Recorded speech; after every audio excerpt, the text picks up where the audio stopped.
देरी के लिए आखिर जिम्मेदार कौन? ऐसा है कैनाथ जी, जो रामराज जी जो तथ्य पेश कर रहे हैं वो सही नहीं है। और केवल 10 नगर निगमों के चुनाव बकाया नहीं है, 38 स्थानीय निकाय है जिसमें नगर परिषद है, नगर पालिकाएं हैं और वो 3 साल से लंबित हैं। ये तो लोकसभा चुनाव से जोड़ रहे हैं। वास्तव में भारतीय जनता पार्टी को ये विश्वास नहीं था। वो विधानसभा चुनाव और संसदीय चुनाव से पहले ये चुनाव नहीं करवाना चाहते थे। उन्हें ये लग रहा था क्योंकि सरकार के विरुद्ध सबसे ज्यादा भ्रष्टाचार नगर पालिकाओं में है और नगर पालिकाओं में 3 टायर जो सिस्टम आया था उसमें स्पष्ट था भाई 6 महीने के अंदर अंदर चुनाव कराए जाएंगे। इनसे ये जानकारी आप ले ले। क्या कभी विधानसभा के चुनाव इतनी देरी से हुए हैं? कभी लोकसभा के चुनाव इतनी देरी से हुए हैं? सिरसा नगर परिषद का जो कार्यकाल है वो 18 अक्टूबर 2021 को पूरा हो गया था। 2021 को 3 साल से कोई ना कोई बहानेबाजी लगा के, और ये एक नगर पालिका का नहीं है, ये 38 नगर पालिका, नगर परिषद और नगर निगमों के चुनाव है।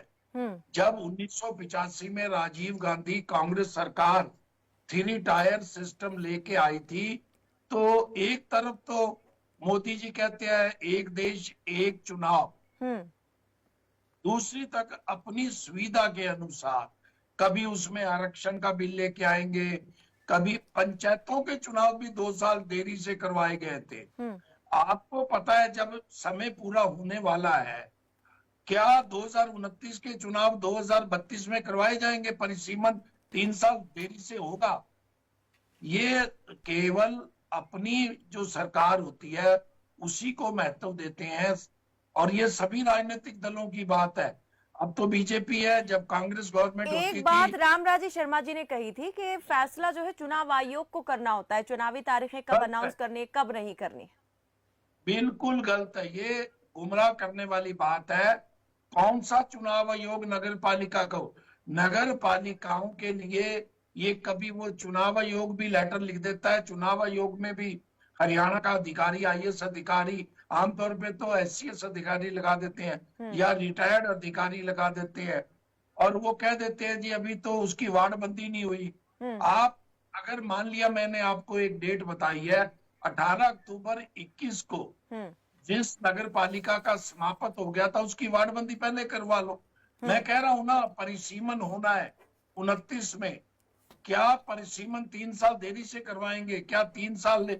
और इन्होंने एक चीज और की थी, हिसार में शहर की सरकारों का एक सम्मेलन बुलाया जिसमें तीन साल पुराने जो पार्षद थे उनको बसों में भर के ले गए, ये दिखाने के लिए भी शहर की सरकारों के प्रतिनिधि आए हैं, उनका हम मानदेय बढ़ा रहे हैं। कुछ चीजों पे पारदर्शिता लानी पड़ेगी सभी राजनीतिक दलों को। नगर पालिकाओं और पंचायत के चुनाव भी विधानसभा और लोकसभा के अनुसार समय पे करवाने चाहिए। केवल राजस्थान हमारा पड़ोसी राज्य है, वहां पंचायती राज जो संस्थाएं हैं हमारे से मजबूत है। वहां पे अनेक स्कूल है, वाटर वर्क्स है, वो जो पंचायती राज संस्थाओं को दिए हुए हैं। वहां पे जो जिला प्रधान होता है उसको मंत्री से अधिक पावर होती है, वो ट्रांसफर करते हैं स्कूलों में उनके जिले के अंदर जो प्राइमरी स्कूल है। जो 3 टायर सिस्टम में किया गया था उसके काम वो करवाते हैं। यहाँ तो सब कुछ ब्यूरोक्रेसी करवाती है। यहाँ सरकार अपनी सुविधा के अनुसार पंचायत चुनाव को लिंगर ऑन करती है और नगर पालिका का चुनाव तो ये माना जा सकता है ना भाटिया जी कि देरी से अगर चुनाव होता है। 10 सेकंड लास्ट। जी जी बिल्कुल। अब इनको लगता है अभी हम जीत गए हैं और इस अच्छी हवा में चुनाव अब करवाएंगे। ये अब कौन सा चुनाव आयोग आड़े नहीं आएगा। अब ये समाधान शिविर लगाए हैं इन्होंने 1-2 महीने, अब जनवरी फरवरी में चुनाव अवश्य करवाएंगे। अब इनके पास ना तो कोई बीसी का आरक्षण आड़े आएगा ना वार्ड बंदी आएगी। ये सरकारें अपनी सुविधा देखती हैं और कुछ चलिए नहीं। ठीक है, जल्दी से रामराजी शर्मा जी, जो भी आपने पहली बातें कही थी, तर्क दिए थे, उन सभी को नकार दिया है सुरेंद्र भाटिया ने अपने तर्क के हिसाब से। उन्होंने बाकायदा चीजों को तथ्यात्मक रूप से बताते हुए कहा है कि ऐसा कुछ नहीं है जैसा रामराजी शर्मा, सरकार को ही फैसला करना होता है, सत्तारूढ़ दल कि किस प्रकार से, और जो नियम है उसको तो फॉलो करना ही करना है। देखो भाटिया जी मेरे बड़े भाई है, मैं इनका बहुत सम्मान करता हूँ, और ये क्या कह रहे हैं ये तो देखो इनका व्यक्तिगत मत है। मैंने सरकार की तरफ से, संगठन की तरफ से आपको बता दिया।